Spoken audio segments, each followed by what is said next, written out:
Bonsoir à tous, c'est un plaisir de vous retrouver ce soir encore pour l'actualité sur RTI 1. Dans les titres, ce mardi, la création du réseau africain des parlementaires contre le changement climatique. C'est la concrétisation d'une recommandation issue des travaux tenus à Abidjan sur le rôle des parlements dans la mise en œuvre des engagements nationaux et internationaux relatifs au changement climatique sur le continent africain. En prélude à la rentrée scolaire du 9 septembre prochain, les acteurs de l'éducation nationale ont tenu une grande réunion d'orientation hier lundi. Le découpage de l'année académique et plusieurs réformes et innovations ont été annoncées.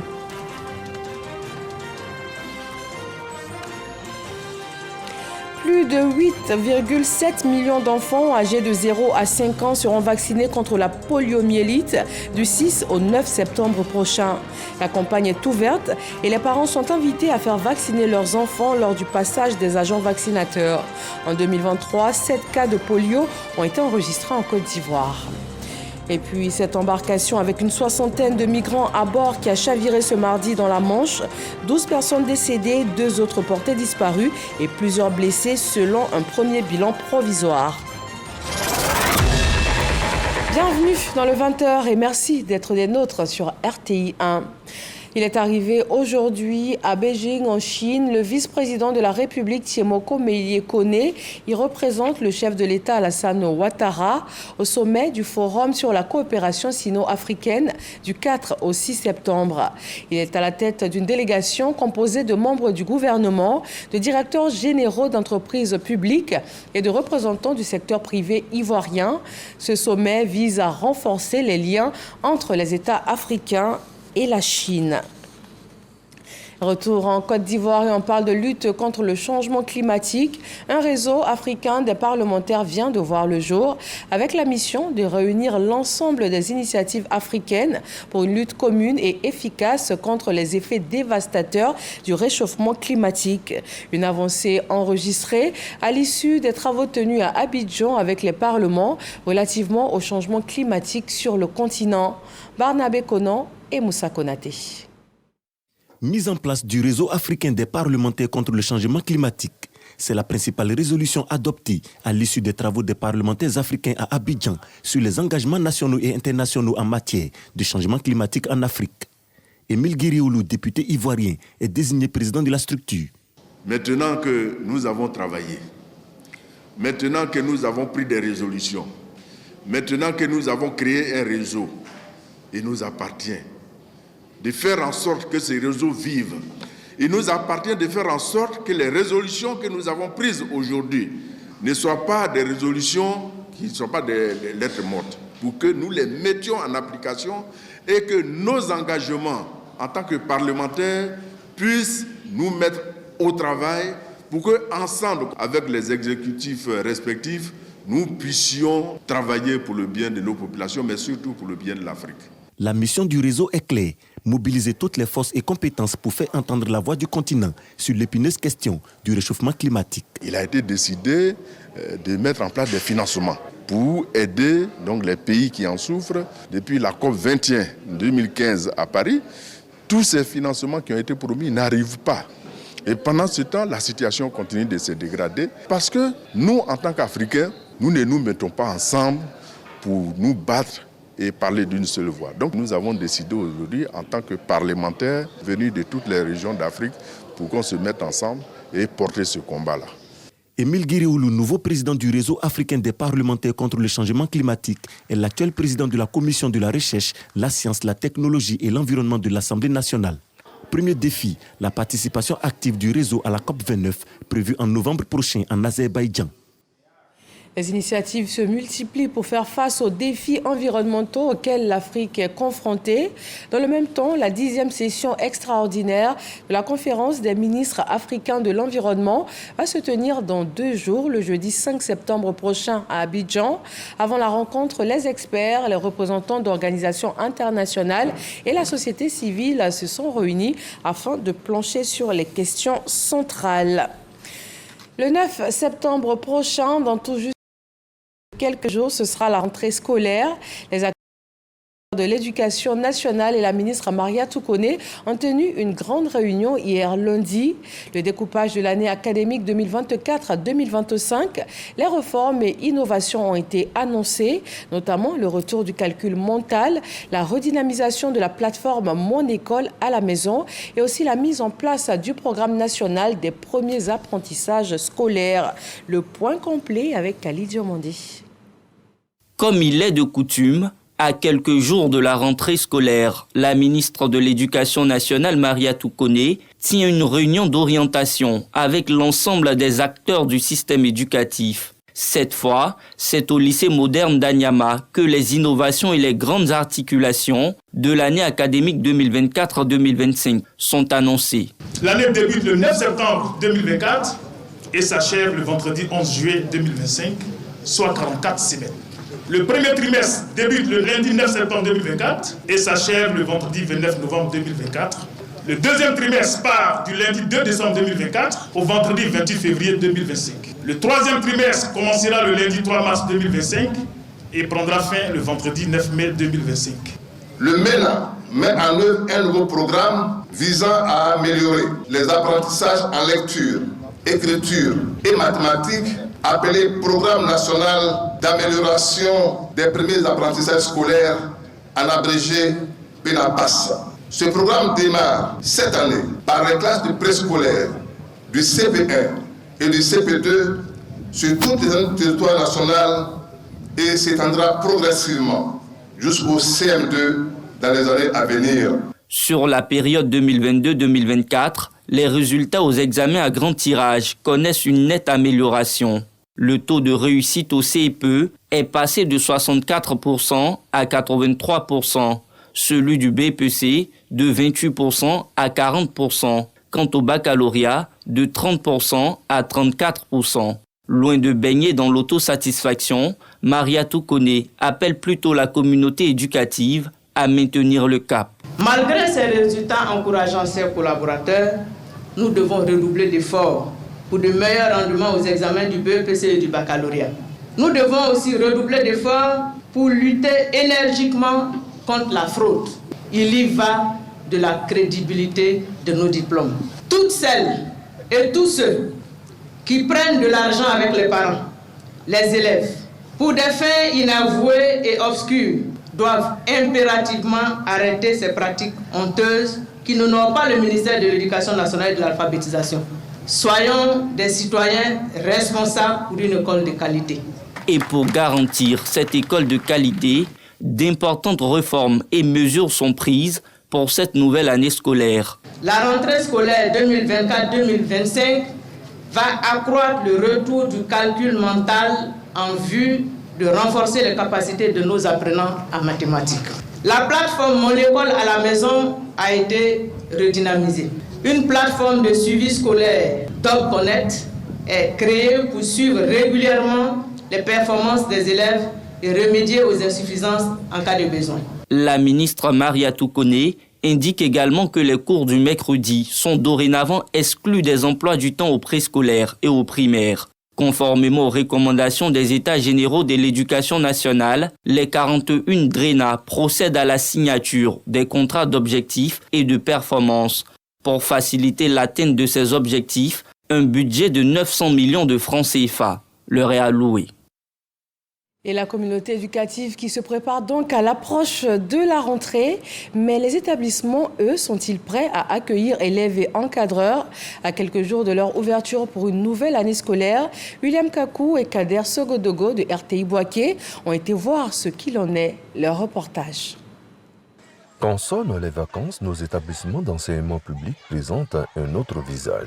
Dans ces écoles primaires et secondaires, des permanences sont assurées pour gérer les affaires courantes. Dans quel cadre ces permanences se tiennent-elles? La situation varie considérablement d'un établissement à l'autre. Au lycée municipal Guibo Soumkalo de Boaké, un dispositif d'entretien est en place pour garantir un cadre de vie sain durant les vacances. Un cadre favorable au personnel de permanence. Pendant les vacances, le chef d'établissement les assure, mettre la pression. Un comité qui est organisé à ce effet, suivi de l'inspecteur d'éducation, certains éducateurs qui font la permanence durant les congés. Chaque week-end, ils viennent pour nettoyer Voilà, donc on suit ces activités pour rendre l'établissement propre. Le collège moderne de Langiboun présente un décor similaire. Grâce à la participation du personnel administratif et au soutien de la mutuelle de développement local, l'entretien de l'établissement est assuré quotidiennement. Nous avons l'habitude d'entretenir l'espace vert. Et il faut dire que nous avons eu la chance de créer cet espace vert avec les élèves, de sorte qu'il n'y ait pas des herbes, que ce soit seulement la pelouse. Et Dieu merci, grâce à des tondeuses, nous faisons la tonte régulièrement. Pendant les vacances, nous faisons la tonte parce que si la tonte n'est pas régulière, après le travail devient difficile. Tout le monde nous aide afin d'avoir vraiment cette école de proximité avec un visage très accueillant, plaisant, quand on se retrouve dans ce cadre. Malheureusement, cette organisation n'est pas uniformément présente dans tous les établissements. Au groupe scolaire d'Akro de Boaké, qui regroupe 4 écoles, le manque d'entretien et les infrastructures en ruine donnent à l'établissement un visage peu reluisant. Pour l'entretien du cadre de vie de l'école, c'est le projet qui s'en charge. Nous sommes un projet subventionné, mais jusqu'à ce que nous allions en vacances, la subvention n'était pas encore arrivée. Sinon que c'est le COGES qui emploie des gens pour mettre la cour de l'école propre et faire l'entretien de l'école avant que nous, les enseignants, nous arrivions. Quand il pleut, on n'arrive pas à faire les cours. La toiture s'est affaissée, les bois sont vraiment pourris, ce qui constitue un danger et pour les enseignants et pour les élèves. La situation est encore plus préoccupante à l'école primaire de Komo, un village de la commune de Boutro. Pendant ces vacances, la cour de l'école s'est transformée en pâturage pour le bétail et en lieu de repos pour les moutons et cabris. Cet environnement insalubre attire des reptiles, créant un danger constant pour les enseignants assurant la permanence. Il y a même tué un reptile juste à côté de mon bureau. La cour n'est pas clôturée. Au niveau du groupe scolaire, il y a des poteaux électriques dans la cour de l'école, mais aucune des salles n'est électrifiée. Autour de 16h, 16h30 comme ça, les salles sont quand même sombres. Quelquefois, on est obligé d'arrêter les cours. Le lycée moderne de Boutro n'échappe pas à cette triste réalité. Un membre du personnel d'entretien évoque les raisons de cet état déplorable. L'entretien de l'école avec le petit personnel, ils sont au nombre de 2 qui travaillent ici. Mais sincèrement, c'est insuffisant parce que l'école est très grande, c'est environ 5 hectares. Donc on est obligé de partir avec eux puisque les fonds ne viennent pas à temps. Jusque-là, le fonctionnement de 2024 n'est pas encore arrivé. À l'approche de la rentrée scolaire, certains établissements publics se trouvent dans un état d'insalubrité. Cette situation devrait interpeller toute la communauté éducative. Dans la commune de Marcory, on aborde cette période de démarrage de l'école dans une atmosphère de saine émulation. Les meilleurs élèves de la commune au titre de l'année scolaire écoulée ont été primés. Ils ont reçu des kits et aussi des ordinateurs de la Fondation Espoir et Espérance. Le reportage de Kwadio Ouredou et Godefroy Okambawa. Au total, 1000 meilleurs élèves de toutes les écoles de la commune de Marcory ont été distingués à l'issue des examens à grand tirage 2024. Une initiative de la Fondation BTL. L'action vise à promouvoir l'excellence en milieu scolaire. Je voudrais, au nom de tous les récipiendaires, vous dire merci pour toutes ces actions visant à aider nos parents dans notre éducation scolaire. Toutes ces actions posées pour nous amener à prendre conscience pour le bonheur de notre belle commune, nous rendre fiers de vous. Nous vous promettons que nous ferons bon usage de ces kits scolaires. Sentiment de fierté, de grande joie. Vraiment, nous sommes reconnaissants à Dieu pour la grâce qu'il nous a faite. Parce que ça n'a pas été facile, mais comme on dit tous les jours, au bout de l'effort, la récompense. Célébrer et récompenser, c'est susciter l'espoir d'atteindre un objectif et renforcer le niveau des apprenants, selon le président de la Fondation. L'institution de ce prix par ma fondation TBL Espoir et Espérance, depuis maintenant 10 ans, nous offre annuellement l'occasion de nous retrouver et de réaffirmer notre ambition de construire une école de qualité où le mérite est reconnu. Créé en 2014, ce prix est à sa 10e édition. À ce jour, ce sont plus de 10 000 élèves qui sont récompensés. En santé, plus de 8,7 millions d'enfants âgés de 0 à 5 ans seront vaccinés gratuitement contre la poliomyélite du 6 au 9 septembre prochain. Le ministère de la Santé a annoncé l'ouverture de la campagne et les parents sont invités à faire vacciner leurs enfants lors du passage des agents vaccinateurs. Didier Nguesson. Le vaccin contre la poliomyélite sera administré sur tout le territoire national durant 4 jours à partir du jeudi 6 septembre prochain. Plus de 8 700 000 enfants recevront les 2 gouttes qui constituent la dose de vaccin. L'objectif visé par cette campagne est de vacciner plus de 8 795 240 enfants âgés de 0 à 5 ans. C'est le lieu de rappeler que la vaccination est totalement gratuite. La vaccination dans les ménages permet de renforcer la couverture vaccinale. Cette campagne est la 2e du genre après celle de mai 2024. Nous avons déjà organisé des journées locales de vaccination du 10 au 13 mai 2024 dans 46 districts sanitaires à haut risque de poliomyélite qui ont permis de vacciner 5 157 420 enfants d'un âge compris entre 0 et 59 mois, soit une couverture de 110,8%. La poliomyélite est une maladie virale, contagieuse et invalidante. Cette campagne est rendue possible grâce à l'appui technique et financier de l'OMS, l'UNICEF et du Rotary. On reste dans l'actualité sanitaire. La Côte d'Ivoire accentue la surveillance au niveau de la faune sauvage. Selon l'Organisation mondiale de la santé animale, environ 60% des agents pathogènes qui causent les maladies humaines proviennent des animaux domestiques et également de la faune sauvage. Dangui. La maladie à virus Ebola en Afrique de l'Ouest a fait plus de 11 000 morts entre 2014 et 2016. La Covid-19, plus de 7 millions de morts à travers le monde. La variole du singe, déjà 42 cas avec un décès en Côte d'Ivoire. Ce sont là des chiffres officiels. À l'origine de ces maladies, des agents pathogènes provenant des animaux domestiques et de la faune sauvage selon de nombreux aspects de la question.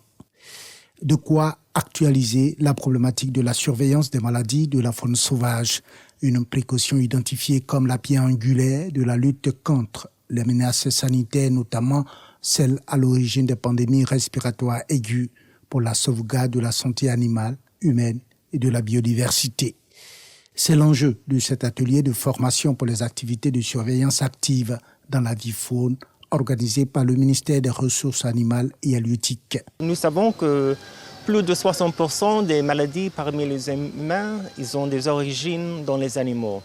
Donc c'est vraiment nécessaire de soutenir la surveillance active pour les faunes sauvages. On met en place la surveillance passive, c'est la collecte de données qui est en cours et nous sommes aujourd'hui à l'étape de comment commencer la surveillance active. Et cette surveillance active ne peut être commencée qu'en faisant la formation sur la capture des oiseaux sauvages.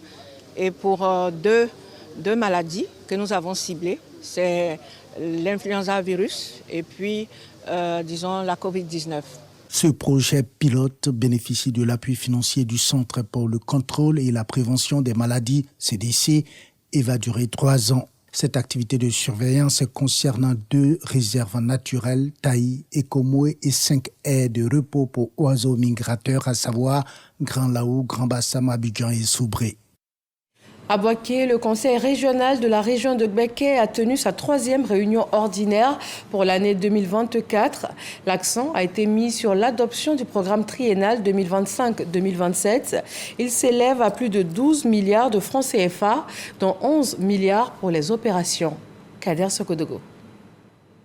Doter la région de Gbeke davantage d'infrastructures de base et renforcer celles qui existent déjà dans les secteurs de l'éducation, de la santé et de l'hydraulique.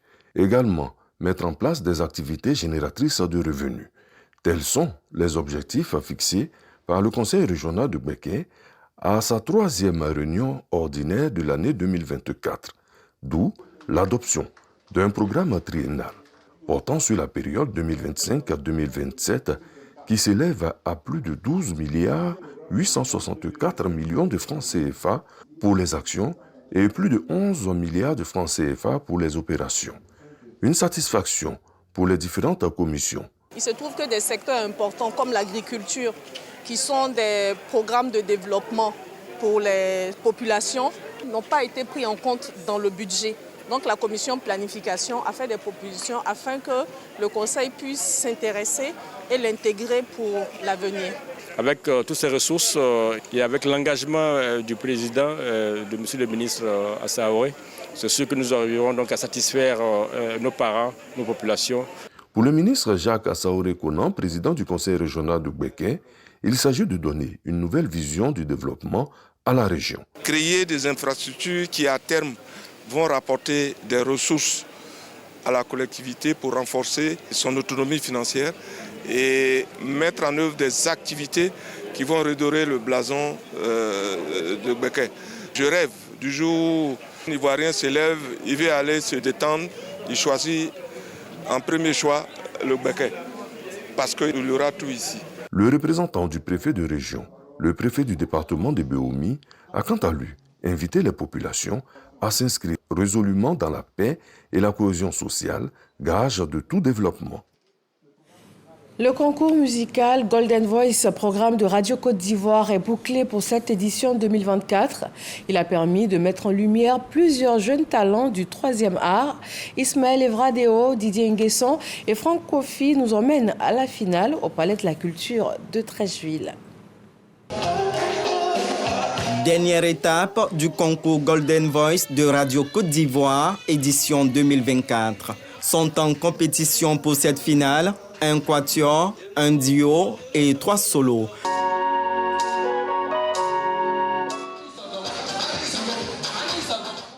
Je pense qu'il y a un bon niveau, des projets qui sont magnifiques. Je pense que c'est des projets juste peut-être qu'il faudrait peut-être améliorer. Sinon, tout est bon. Je suis là pour le numéro 4, Dali. C'est lui qui a gagné ça.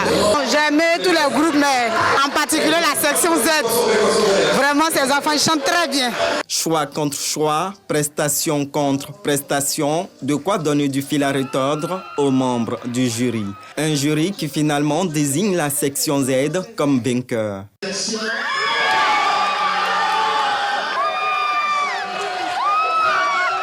C'est le travail aussi, c'est le travail. C'est vrai que c'est compliqué, mais c'est le travail. Avec le conseil aussi des membres de la radio aussi, bon, c'est avec ça qu'on a pu remporter. Scène d'expression musicale, il s'agit pour la radio mère de Côte d'Ivoire d'offrir une chance de faire carrière dans la musique à ces jeunes talents. Au départ, nous étions avec les interprètes, mais nous nous sommes rendus compte qu'un artiste a besoin qu'on l'encourage avec sa propre œuvre. Donc nous avons ouvert le concours aux auteurs-compositeurs avec une coach musicale. Nous avons mis un environnement professionnel autour de ces jeunes talents qui se sont rendus compte que c'est vrai qu'on chante, mais pour en faire un métier, c'est beaucoup de choses.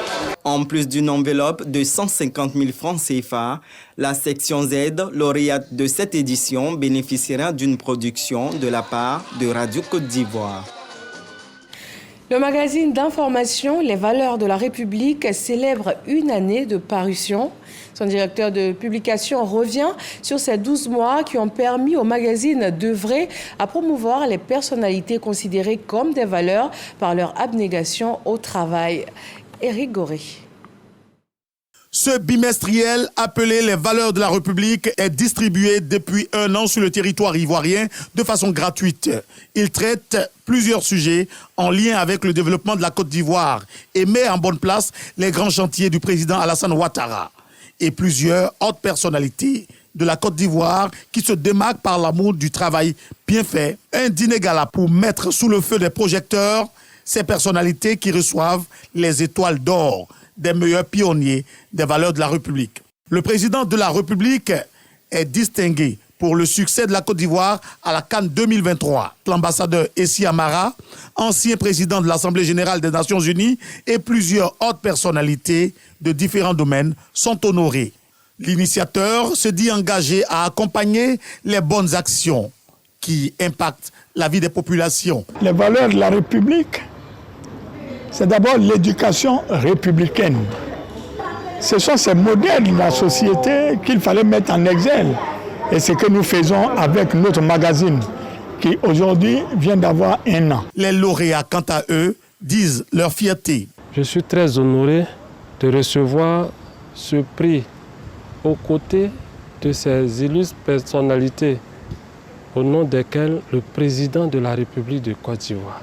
C'est une satisfaction. Nous essayons de faire en sorte que ces valeurs soient un motif de régulation pratiquement pour la population de Côte d'Ivoire. Cette célébration du mérite est placée sous la présidence de Amadou Coulibaly, ministre de la Communication et porte-parole du gouvernement. En politique, l'opération de révision de la liste électorale est au cœur d'une session de formation du mouvement citoyen engagé pour la République. Les militants et sympathisants ont été outillés afin de parvenir à inscrire un maximum de nouveaux électeurs sur la liste électorale. Khalid Diomandi. Comment réussir l'opération de révision de la liste électorale ? La question est au centre de cette formation, initiée par le mouvement citoyen engagé pour la République, EPR. Le secrétaire exécutif adjoint du RHDP en charge du processus électoral, Ibrahima Doumbia, édifie les militants sur les stratégies à adopter pour atteindre les objectifs escomptés. Entre 5 et 6 millions de personnes doivent être sur la liste électorale. Selon nos évaluations, le RHDP peut revendiquer au moins la moitié.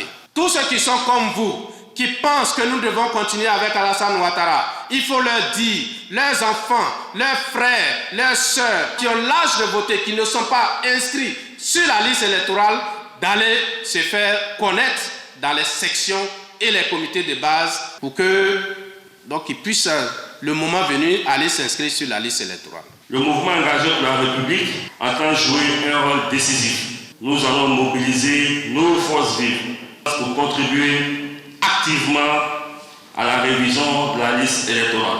Portant la voix d'Ibrahim Cissé Bakongo, secrétaire exécutif adjoint du RHDP, Célestin Kouala, traduit ses encouragements au mouvement EPR pour son engagement aux côtés du RHDP dans sa quête de nouveaux électeurs. Je voudrais sincèrement vous encourager, chacun à son niveau, à aller partout, dans les cours, dans les maisons, et à faire en sorte que le maximum de nos jeunes, ceux qui ne sont pas encore inscrits, soient sur la liste électorale. Le mouvement citoyen engagé pour la République prévoit d'élargir cette formation à tous les départements politiques du pays. Ce, en vue d'offrir au RHDP le maximum d'électeurs à l'issue de la révision de la liste électorale. Direction Yopougon Mikao, un tournoi de football doté du trophée Adama Diawara a pu occuper sainement les jeunes en période de vacances scolaires, en plus de promouvoir la cohésion et le vivre ensemble dans ce quartier. Fred Oulaï et Franck Quadio nous proposent le bilan de cette 4e édition. Scène de liesse au terme de la séance de tir au but remportée par l'équipe MCS face à la formation Niabois. Cette finale durement disputée et soldée par un score vierge met fin à la 4e édition du tournoi de la fraternité en faveur des jeunes du sous-quartier Mikao dans la commune de Yopougon. Je tiens d'abord à remercier tout le comité d'organisation et au ministre qui a permis que nous soyons aussi ensemble et c'est la jeunesse qui gagne. Je crois que si chaque année on fait des efforts, Mikao sera encore meilleur. Nous disons merci au ministre Adama Diawara qui nous accompagne depuis plus de 4 ans maintenant. Le tournoi qui regorge plus de 24 équipes, la jeunesse de Mikao, de 18 sous-quartiers qui se sont engagés pour la cohésion et nous avons passé un mois ensemble sans difficulté. Comme tous les ans, les jeunes saisissent l'opportunité de ces compétitions pour renouer avec les valeurs d'équité et de solidarité. Représentant le ministre Adama Diawara, parrain, Diarra Diasso pour cette 4e édition se réjouit de la parfaite cohésion entre les populations dans leur diversité. Il faut dire que ça fait plusieurs années que le ministre parraine le tournoi de Maracana au niveau de Yopougon. C'est une manière pour lui de soutenir la jeunesse pendant les vacances. Comme la rentrée scolaire, c'est à partir de la semaine prochaine. Donc, il nous a chargé de demander aux élèves de se mettre au travail. Les vainqueurs du tournoi dénommé Mikao Ma Cité reçoivent des jeux de maillot, un ballon, un trophée et du numéraire. Nous quittons la commune de Yopougon pour celle d'Abobo. La phase 2 des opérations d'assainissement du site de la casse d'Abobo-Anador a repris ce mardi après plus d'une semaine de pause. Serge Pacom Didi, Aboulaye Koni. L'opération d'assainissement se poursuit dans la commune d'Abobo. Ce mardi matin, les derniers magasins sont vidés de leur contenu. La plupart recèlent encore des pièces détachées d'automobiles. Après la première opération, il y a certainement des zones que nous avons oubliées sans le savoir. Par exemple, la zone Banco où nous sommes. Nous faisons une pierre deux coups. Pendant que nous sommes en train de traiter les ferrailleurs, quand nous trouvons qu'il y a des gens qui ont pris l'emprise de la voie, on les dégage. Les ferrailleurs sont sommés de regagner le nouveau site d'Ondotré. C'est bien pour la voirie. Ça va nous arranger un peu. Ça met fin aux embouteillages, effectivement. L'assainissement du quartier, tout ça, là, ça compte. Voilà, vraiment, c'est difficile, mais faut accepter. C'est pour le bien-être des riverains. C'était pas facile. Lorsqu'il y avait des situations peut-être un peu urgentes, il n'était pas toujours aisé de déplacer les malades. L'environnement aussi n'était pas forcément propre. Certains commerces qui jouxtent le trottoir et la chaussée sont aussi concernés. Madame Kandia Kamara, qui est la première responsable de cette commune, elle lutte pour le bonheur d'Abobo. Ici, Abobo doit comprendre que les actes que nous posons aujourd'hui, c'est pour l'embellissement de notre commune. Donc les gens doivent comprendre qu'il y a un sacrifice à faire pour que notre commune devienne de plus en plus eau. L'aménagement du site se fera progressivement. Les voies principales reliant l'université Nangui-Abrogwa au rond-point d'Anador vont bénéficier dans un premier temps d'un reprofilage pour redonner de la clarté à la commune d'Abobo. Et puis l'actualité internationale ce mardi, marquée par un naufrage dans la Manche. Une embarcation avec une soixantaine de migrants à bord a chaviré. 12 personnes sont décédées selon un bilan provisoire. 2 autres sont portées disparues après ce naufrage qui a également fait plusieurs blessés. Les opérations de recherche et de prise en charge des victimes sont toujours en cours. C'est tout pour ce 20h. Merci de nous avoir suivis. Retrouvez-nous également sur rti.info. Bonsoir et à demain.